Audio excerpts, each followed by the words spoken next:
I was born Cindy Moore, a small-town girl with big dreams of being a famous musician. With my parents' blessing, I moved to the city to start my career. And in no time, I had made friends and was working to make my dreams come true.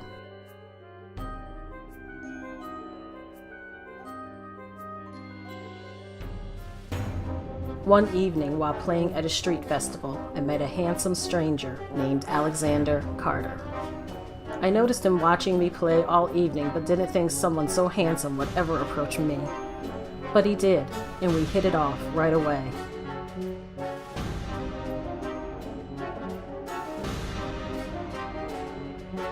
For weeks we dated, and no matter where we were, we always seemed to find ourselves talking for hours in a corner by ourselves.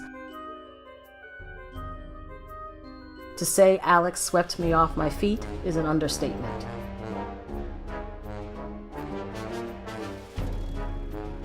One night Alex showed up at my apartment confessing his love for me.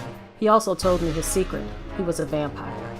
At first I was taken aback. The reputation of vampires in Lux City wasn't a good one. But he assured me that rumors are rumors and he would never hurt me. I believed him and asked him to move in that night.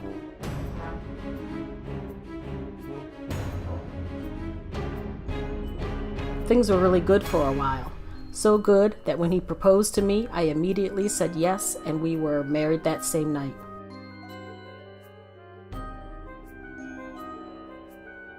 That's when things took a turn for the worse.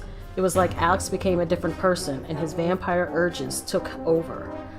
I was confused and hurt, but still clung to the Alex I had known, so I asked him to turn me into a vampire so we could be together forever. And he did. The very next day, I received an anonymous text message letting me know of Alexander's infidelity. He had other women, lots of other women, and had been cheating the entire time. I confronted him about it, and he became defensive and angry. We argued, and he said he wanted a divorce. I don't remember much after that. He must have used his powers to make me lose time because when I woke up, Alex was gone. He had emptied my bank account and taken all of my possessions with him. He left me high and dry with nothing. I was alone and close to being homeless. It was then that Miranda Knight came into my life. She was a vampire I met one night in the park. I told her what had happened, that Alex turned me, then took everything and left. I felt my body changing, and I was scared and didn't know what to do. Miranda reassured me and invited me to stay with her. She took care of me and gave me advice while I transitioned. She saved my life. Miranda taught me a lot of things too. She taught me how to survive as a vampire. She taught me how to use my powers, and I have to admit I loved being a vampire. I loved having power over others.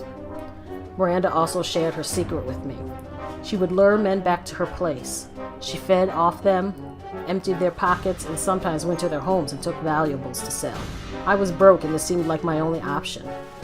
So we lured men back to our place. We kept them for a few days, and when we grew tired of them, we used our powers to make them forget and drop them off in the middle of nowhere.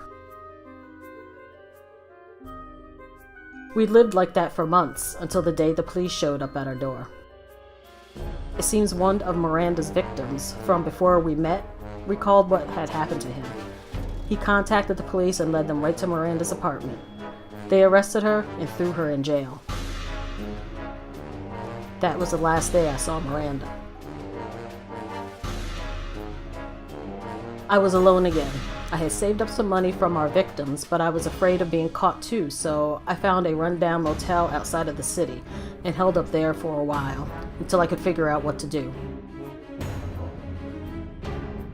Miranda's plan was good, but not brilliant. I did some research on the people in the surrounding towns and came up with a brilliant plan of my own. A plan that would leave no witnesses. I knew to pull this off, I would need to change my appearance and identity. I did not want to be recognized, and Miranda always said you had to look the part. I found a doctor to do the job in some back alley office. He and his office setup looked insane, but folks said he knew what he was doing and for the right price was very discreet. I had to say goodbye to Cindy Moore. I had to make a new life as a vampire and survive. I was never going to be taken advantage of again. I was never going to be dependent on others again. I was going to use my power to make the life I had always wanted. So I moved to Forgotten Hollow, the small vampire village, to put my plan into action. I was determined to make this a success and learn from the mistakes Miranda had made. Hello, Forgotten Hollow. There's a new vampire in town, and her name is Celeste Moran.